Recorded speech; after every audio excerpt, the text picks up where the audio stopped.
The X-Zone radio and TV show is largely an opinion talk show. All opinions, comments, or statements of fact expressed by Rob McConnell's guests are strictly their own and are not to be construed as those of the X-Zone radio and TV show or in any manner endorsed by Rob McConnell, REL-MAR McConnell Media Company, Talkstar Radio Network, its affiliated stations, or employees.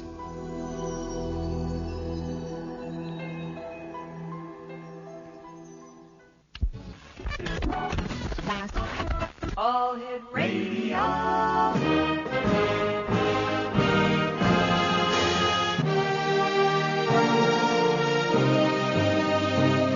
Welcome to the X-Zone, a place where fact is fiction and fiction is reality.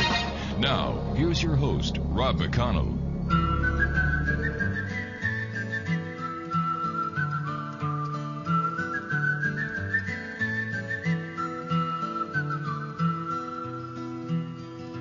All around old Cape Horn, ships of the line, ships of the morn. Some who wish they'd never been born, they are the ghosts of Cape Horn.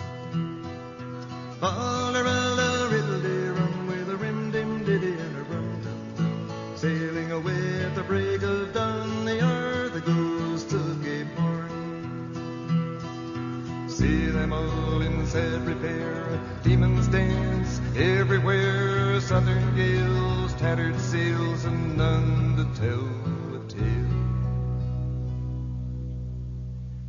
Come all of you. Welcome back to the X-Zone, everyone. My name is Rob McConnell. Our toll-free number is 1-877-528-8255, and that is toll-free throughout the U.S., Canada, Alaska, and Hawaii. My email address is xzone@talkstarradio.com. On MSN Messenger, talkstarradio@hotmail.com. And our websites, www.xzoneradio.com, and to watch and listen to our show live from our studios in Hamilton, www.xzonetv.com. My guest this hour is Bob Honeycutt. A ghostly encounter 33 years ago in Arizona, in an Arizona theater, was the beginning of Bob Honeycutt's journey into the world of ghosts and hauntings. A theater ghost challenged his notions of the existence of life after death and helped him realize that science could not easily explain everything. Over the last 19 years, Bob has investigated cases of phenomena associated with a wide variety of hauntings at private residences, businesses, and historical landmarks throughout the state of Georgia, the Southeast, and portions of the Midwest. He has worked with renowned members of the paranormal community, including exorcist Father Andrew Calder, demonologist John Zaffis, paranormal investigator Patrick Burns, ghost hunter Patty Starr, psychics Chip Coffey, Reese Christian, and Sharon Jallens. He is the founder and director of the Georgia Ghost Society and the Central Georgia representative for the American Ghost Society. He has been a featured investigator at paranormal underground events held at Talbot Tavern in Bardstown, Kentucky, and the Mansfield Reformatory in Mansfield, Ohio. He regularly speaks at local colleges, historical societies, and paranormal conferences that include Omega Con in Birmingham, Alabama, Ghost Talk 6 in Savannah, Georgia, the Mid-South Paranormal Conference in Louisville, and Scarefest in Lexington, Kentucky. And Bob Honeycutt, welcome to the X-Zone. How are you, Bob? Yeah, thank you. It's good to be here. Nice having you with us tonight, Bob. So what was this ghostly experience 33 years ago that kind of turned on the button to get you doing what you do today? Well, at the time I was 17 and was part of a bicentennial play in Tucson, Arizona. And I was one of the extras, wasn't anything special. But during one of the last dress rehearsals, I was one of the last ones to take our costumes back to wardrobe. And when I entered the room, there was a little lady sitting at a table sewing, and I set my costume down and realized that I needed to tell her about a problem I was having with it. And within just a matter of 1 to 2 seconds after I turned around, she was gone. And this wasn't a very big room, and I was standing between her and the door, so there was no way for her to have gotten around me. And for a few minutes, I kind of, more or less freaked out, I guess, for lack of a better word. And after a few minutes, some of the theater employees came in and saw the look on my face, and asked me what had happened, and when I explained, they all began to chuckle. And they said this was the theater ghost. And evidently the story was is that it was a woman who had worked at the theater so long that she really loved her job, and they believed she had never left after she had passed away. And that was it. That got you hooked. Oh, absolutely. I mean, at 17 years old, I was brought up probably pretty much like most kids from that era. Mm-hmm. We were always told there was no such thing as ghosts. There were no monsters. Everything was just a figment of your imagination. And this kind of blew reality for me as I knew it out of the water. I actually experienced something that could not be readily explained. And it really kind of set a fire under me, so to speak. All right, Bob, please stand by. You and I have to take a commercial break. We'll be back in 2 minutes. Bob HUNNICUTT is our special guest, and he is with the Georgia Ghost Society. If you'd like to visit their website, www.georgiaghostsociety.com. Bob and I will be back on the other side of this commercial break in 2 minutes as the X Zone continues on the Talkstar Radio Network, X Zone TV, and on shortwave from our studios in Hamilton, Ontario, Canada. Don't go away. We'll be back.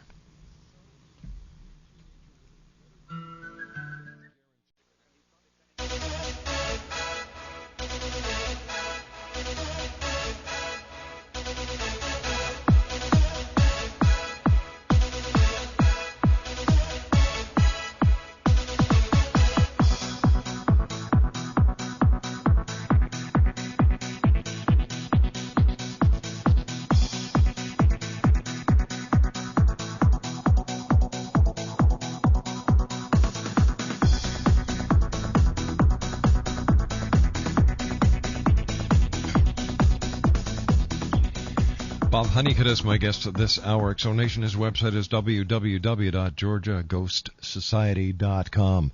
Bob, how about telling us a little bit about your organization, the Georgia Ghost Society?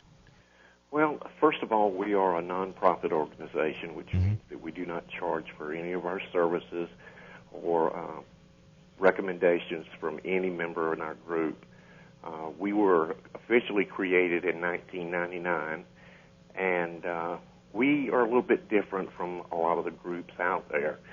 We do not have an open membership to just anyone. We actually try to conduct this as close to a business as possible. We actually have them submit an application, and we do at least 2 in-person interviews, mainly to make sure that, we're dealing with somebody that is in the same mindset as we are. A lot of people have criticized me for that, and some people have said I'm a control freak. But basically what it boils down to is, at the end of the day, I am the Georgia Ghost Society, and I want to make sure that if I have a team at a location that they're going to conduct that investigation just like I would. Well, that makes total sense to me. Well, the paranormal and ghost and hauntings have really taken a sharp increase over the last 5 years. And one of the things that a lot of us have noticed that, say, for example, 8 years ago in the state of Georgia, there were probably 2 to 3 groups overall in the state. And now I couldn't count them on 3 hands. Yeah. And the problem is that a lot of these people are kids and young adults that really have no more education or training in this than what they see on television. And it can be a daunting task sometimes to control some of the damage that they've done, like vandalism, going into locations without permission. We even had one of our most favorite locations last month tell us that they had a group come in and leave beer cans everywhere. Oh, geez. That is unthinkable. No, yeah, absolutely. And because if any of our teammates had showed up with any type of alcoholic beverages, they'd be sent home with their tail between their legs. And rightfully so, because, you take this very seriously. Absolutely. This is something that it's a lot of people that know me, it goes without description, but a lot of people really don't understand, why I devote so much time to this, especially when I make no money whatsoever doing it. One of the things that I really try to make people understand is that our first and foremost goal is to help people. that are experiencing a haunting in their home. Your home is your castle. That's where you're supposed to be able to go home and feel safe. Mm-hmm. And a lot of these people will call us in absolute terror and more or less say, I know you're going to think I'm crazy, but, and that's become probably pretty much a standard call. One of the first cases that I worked here in Georgia dealt with a 9-year-old child who was the focal point of the haunting and was literally being thrown and tossed around in her bed at night. And this young child was so terrified that she literally pasted dozens of crucifixes throughout her house. And, of course, I have children myself, so that hits you in a level, not unlike anything else when it comes to children. Mm-hmm. Now, what this specific case that you were talking about with the young child, how did you handle that case? Well, basically, we did our interviews in person with the family. Mm-hmm. Then we conducted at least a 2-day investigation. It's virtually impossible to make any kind of determination with just a few hours at a house. I mean, you have to spend some time there. And once we had a pretty good idea of what we were dealing with, we called in some clergy to work with the family because we believed that at that point that's what it was going to take. And did it work? Absolutely. Unfortunately, a lot of the damage, psychologically had been done, and it wasn't too long after that the husband and wife split up and went their separate ways. But from the reports we've gotten over the last couple of years, that the family itself is doing well, the children grew up and are living normal lives.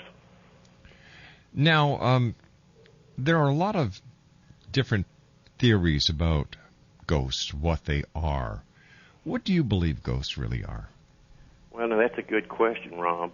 Right now, the 3 basic groups or classes that people fall into is you have the religious right that believes that everything is demonic. Mm-hmm. Then you have the other side, the exact opposite of the spectrum, where they don't believe in anything demonic. Everything is human spirits. Then you have the third, which pretty much falls into the parapsychology realm. Everything is determined to be PK or enhanced psychokinetic abilities. The group that I belong to pretty much says it can be any or all of these at any time. I do believe that in some cases the hauntings that we've dealt with are human spirits for some reason or another.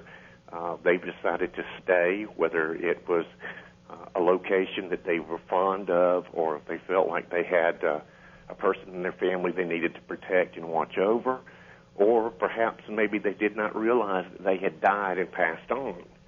And, of course, like I said earlier, I have worked with priests and clergy on what I would consider demonic hauntings. And these can get very nasty. They're not quite like what you see in the movies and in Hollywood, but there can be a lot of physical and mental torture in this. It's usually a psychological attack. And, of course, we do know that there are residual hauntings, which are basically an imprint on the environment that replays over and over and over again. It's no intelligence or interaction. It's just like watching a video. Mm-hmm. And, of course, there are documented cases of psychokinetic activity. That's usually what we associate with poltergeist activity. Now, when you've done these investigations, specifically the demonic ones, have you ever had the heck scared out of you? Oh, absolutely. And I'll tell you, anybody that does this for any length of time that tells you they don't get scared, they're either an idiot or they're lying. I still get scared. Fear is a physiologic response. It's part of your sympathetic nervous system. You cannot control being afraid. You have to learn to control how you react. But there was a case several years ago that I worked where clergy was also called in, and I remember one evening we were at the home, and the wife called us into the bedroom. And you could actually see this woman's legs being manipulated as if by hands. I mean, you could see finger depressions into her calf. And when I leaned over to take a photograph, something grabbed me. And it grabbed me in a place that most men don't feel very comfortable being grabbed violently. Gotcha. And that did scare me. And, of course, there was a priest there. I got up, I walked out of the room, went outside and lit a cigarette, just trying to compose myself. And next thing you know, here comes the priest wanting to know what had happened. And, he asked, why didn't you say anything? And my response was, the family is already terrified. I did not want to exacerbate the situation by telling them what had just happened to me. Mm-hmm. We're supposed to be there to help them. That's right. But, luckily that was as bad as it got. And with the priest there, he did his little thing with the holy water and a prayer, and then we went right back inside and went at it again. When you're dealing with a demonic possession, is there levitation? Is there the speaking of tongues? Is there the stench that Hollywood portrays? Or how did you see the demonic? Well, and I'll be honest with you, Rob. In almost 20 years of doing this, I have never taken part in an exorcism. Most of the clergy that I've worked with have made that, one concession that it's one thing to investigate, but they were not ready for me to cross that line. These are the type of hauntings that can follow you at home. They can adversely affect not only yourself, but your family, your children. Mm-hmm. So it was more or less as a protective stance. I have volunteered on more than one occasion if I was needed. Now, I have not myself seen anybody levitate, but Father Andrew Calder, that I work with quite a bit, has during an exorcism. And some of the activity that he has described is not completely like what you see in Hollywood. Hollywood takes a lot of creative license and soups it up. I've never seen anybody's head spin around. I've never seen anybody spit pea green soup. Tell me, with all the new television shows on the tube, you can sit down at any given time, turn the channel changer, and you're going to find some ghost TV show. Has this been an asset or a hindrance to you as a professional researcher?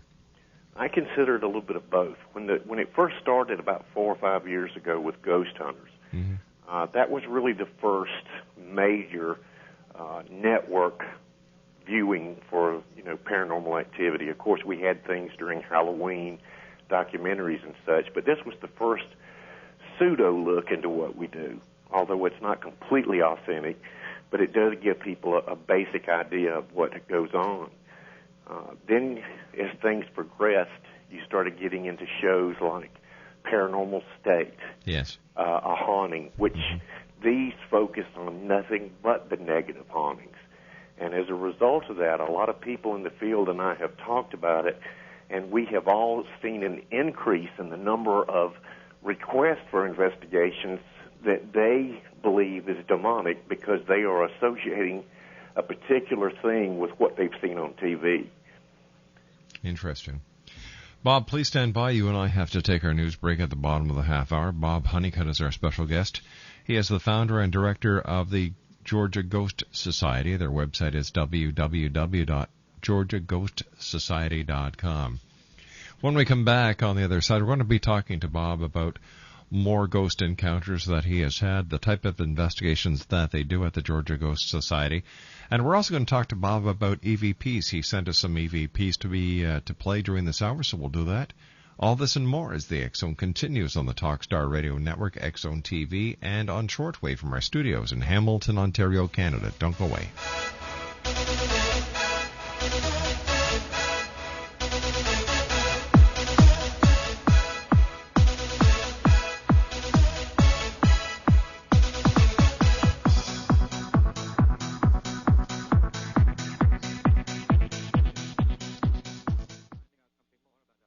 This is Dan Hall from No More Waiting, the folks that get structured settlement holders their money now. So right now, call us at 800-769-3498.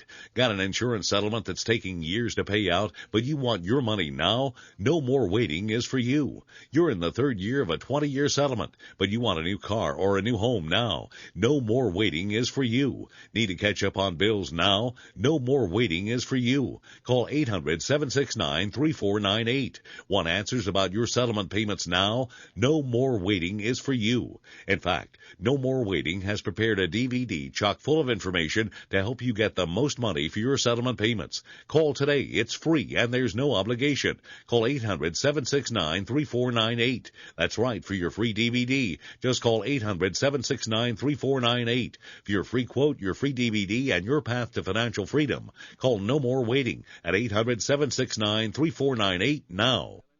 Do you sell dietary supplements? If so, you may know that the Food and Drug Administration and the Federal Trade Commission regulate your sales presentations.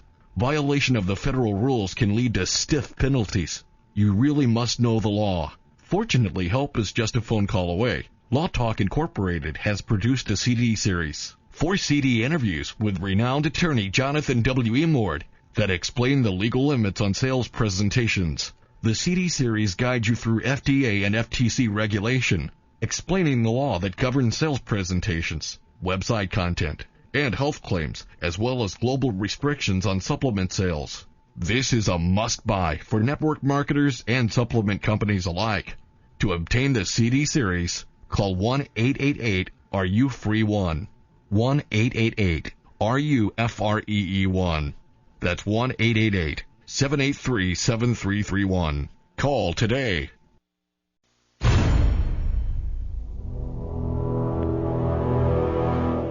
The X-Zone radio and TV show is largely an opinion talk show. All opinions, comments, or statements of fact expressed by Rob McConnell's guests are strictly their own and are not to be construed as those of the X-Zone radio and TV show or in any manner endorsed by Rob McConnell, REL-MAR McConnell Media Company, Talkstar Radio Network, its affiliated stations, or employees.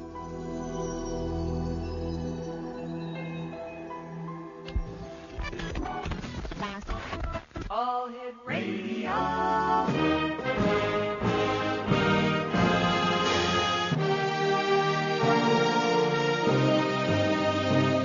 Welcome to the X-Zone, a place where fact is fiction and fiction is reality. Now, here's your host, Rob McConnell.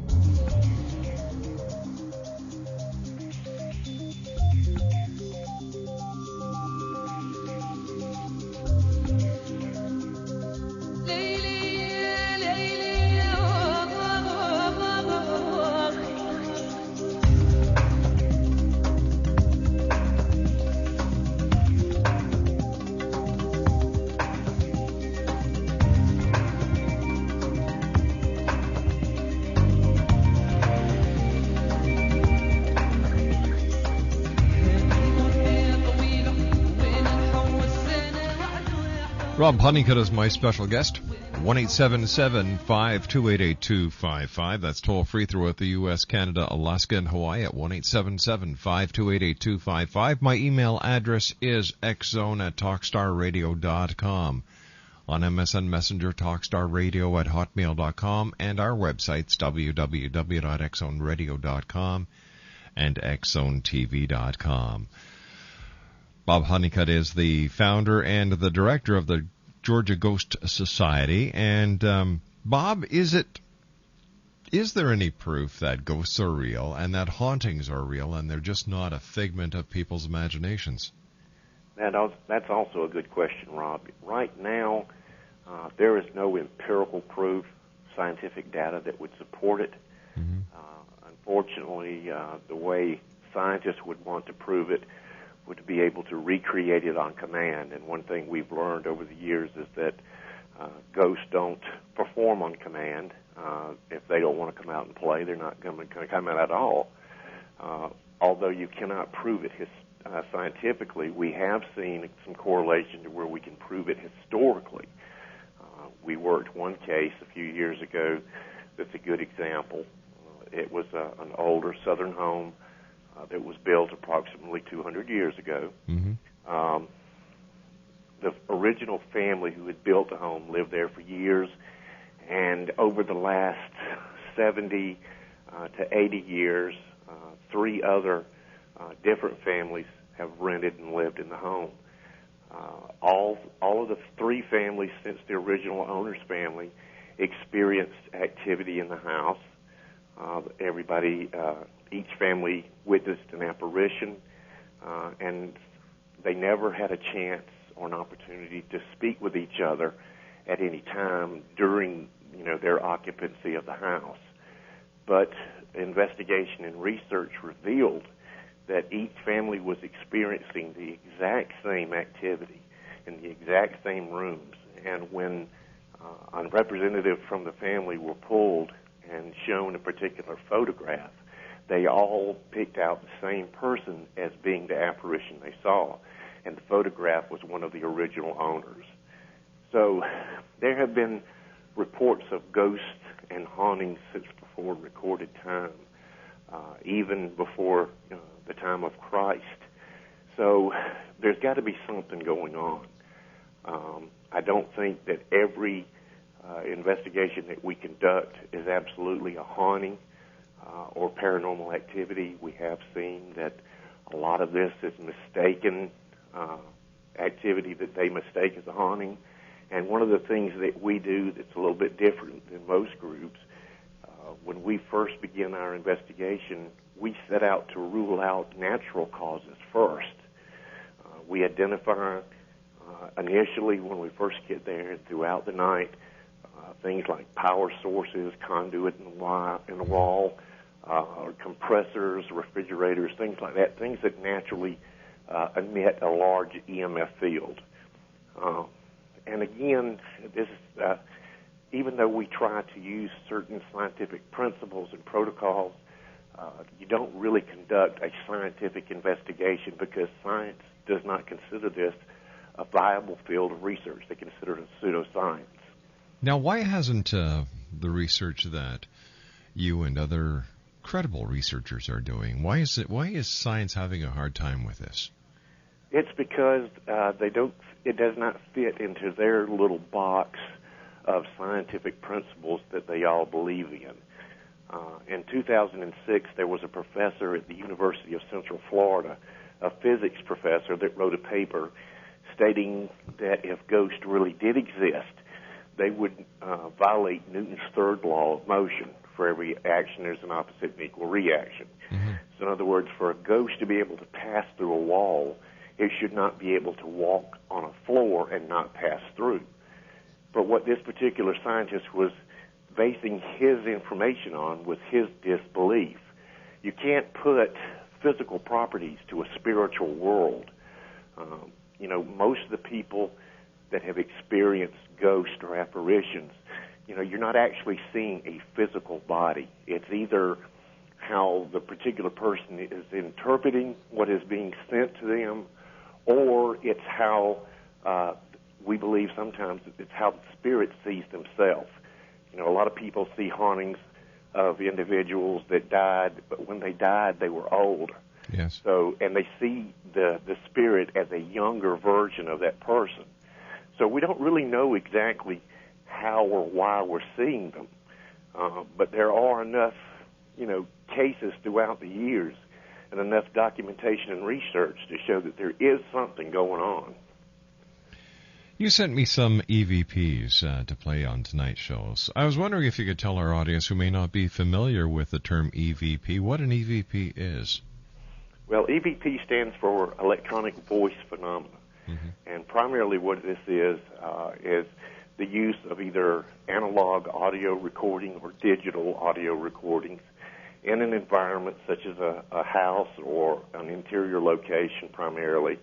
And we will ask specific questions out loud, and sometimes we're actually able to get a response, not in real time that you would hear, but when you play it back, you often will get a response of some type. Sometimes they're not what I would consider a direct response to the question at hand, but they have their own way of getting the message across. Now, this is something that's been going on for quite some time.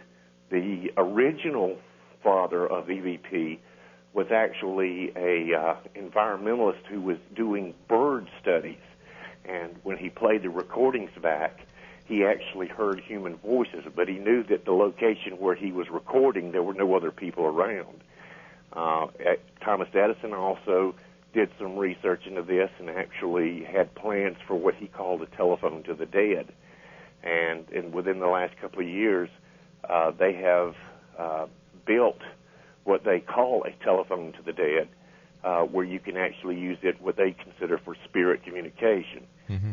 But the EVP is primarily what we use. We will ask a question. We will ask for a verbal response, but we will also ask if they're unable to speak or to respond verbally, would they please knock or make some type of noise, usually once for yes and twice for no. And we have gotten many of those type of responses as well, but the ones I've sent you tonight are all verbal. All right. So why don't you set one of these up for us? Well, now, all of these EVP came from one location. It was a residential investigation last year. Mm-hmm. Most of the activity was surrounding a 3-year-old child. The parents had given the child an old cordless telephone to play with that had a recorder built into it. In other words, like an answering machine. Yeah. And although it was not plugged up to a phone jack, the little girl would be talking on the phone to her imaginary friend, but announced to anybody else that knew the child was getting responses. And that's when we were called in to investigate.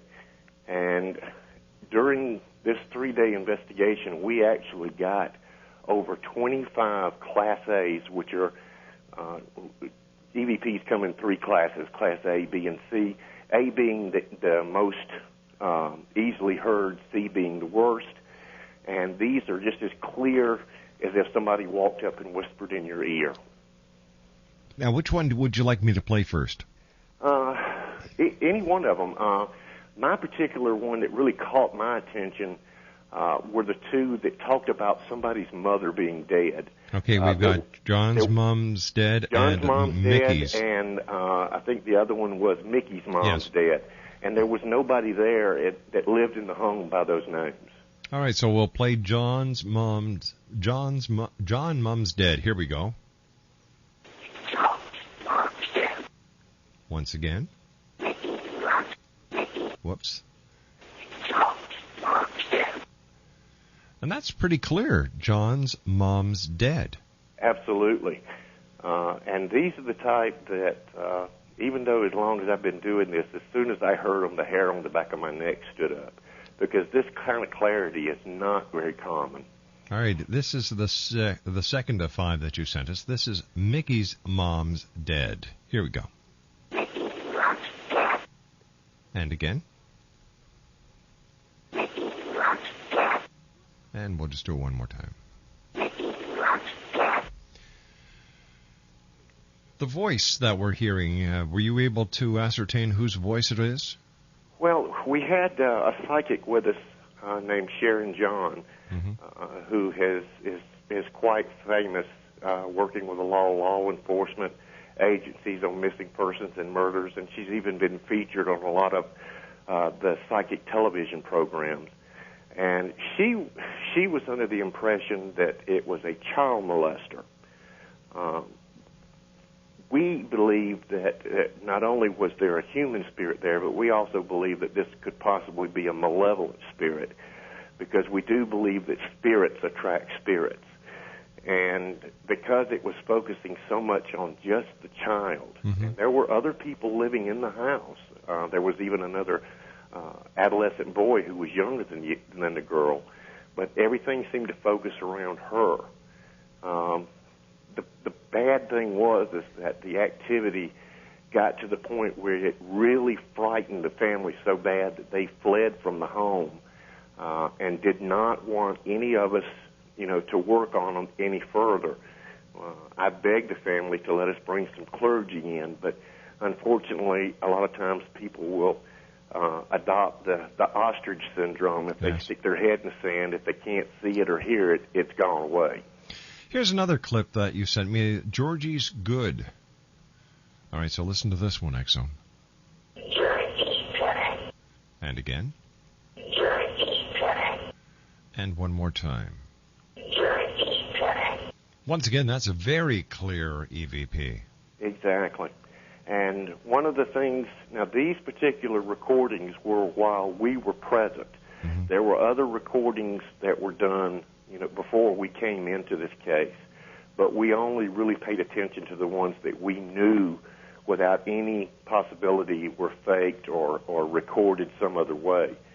As a matter of fact, once we finished with this case, I brought the answering machine and telephone back with me and now have it locked away with holy icons on it just to be on the safe side. Here's another clip that you sent us. Must drown her now. Let's listen to this.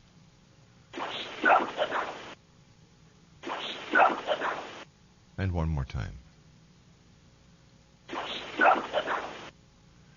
Now, with that one there, I'm not as impressed as I was with the other ones, to be honest with you. Well, the volume on that one was so low. The only thing I did to it was boost the volume on it, and that really takes away from it. If you heard it through some of the headsets that we use, it would be a lot clearer. But this was also one of the ones that was recorded while we were there. The program that we use to analyze this is the Adobe Sound Edit, and it's a very good program. We never change the pitch or augment it in any way. Sometimes, just to make sure we can hear it properly, we will boost the decibel level, and I think on this one we only boosted it to 6 decibels. All right, and the final clip that we have is Touch Mother.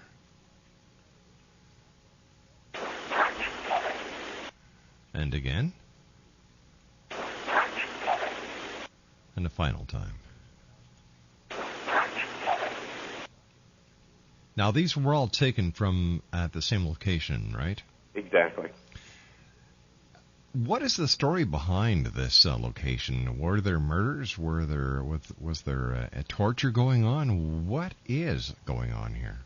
Well, from what we were able to pick up, that there had been some interest by the family in occult items. We found a Ouija board in the house. We found other items that could be used during some type of, whether you want to call it occult or seances or whatever, but it was used for some particular spiritual purpose. And I believe that people who use these things like seances and Ouija boards can open a doorway. And just because you're looking for Uncle Fred and Aunt Mary doesn't necessarily mean that's who you're going to get. And we've had documented cases for years where people have played with these kind of things just out of fun, and they thought it would be interesting to do. And it was a short time later that all hell broke loose. Bob, please stand by. We have to take our final break. Bob Honeycutt is our special guest. His website, www.georgiaghostsociety.com. When we come back from the commercial break, more with Bob Honeycutt as the X Zone continues live and around the world right here on the Talkstar Radio Network. Don't go away. There's a new kind of television station that presents movies without commercial interruption that you can watch without any sort of subscription fee. Find out online at whitesprings.tv. The people who bring you Talkstar Radio have a television network you can watch for free on the Internet, direct from space on your own small dish and receiver, or on a growing number of TV stations and cable systems across America. White Springs TV presents a great mix of movie greats and not-so-greats, as well as more recent family-friendly titles. The movies are commercial-free. Between the movies are cartoons, soundies, previews, classic TV, and two-reelers. Go to whitesprings.tv. That's www.whitesprings.tv. A service of White Springs Media, a new kind of commercial-free movie channel you can watch for free. Whether it's the arrival of Planet X in 2012, the Earth's crazy weather cycles, our deadly global warming, Armageddon, UFOs, ETs, terrorism, the critical mass 2008 presidential elections, Dr. Jason Rand talks the talk and walks the walk. Being a twice-nominated Grammy record producer, recording artist, publisher, lecturer, UFO ET researcher and investigator, and best-selling author of The Return of Planet X, Mankind's Ongoing Legacy with a Brown Dwarf Star. Dr. Jason Rand truly does walk the walk and talk the talk. For more information on Dr. Jason Rand or to order The Return of Planet X, visit his website at www.returnofplanet-x.com or call 901-336-9660. And where will you be in the year 2012?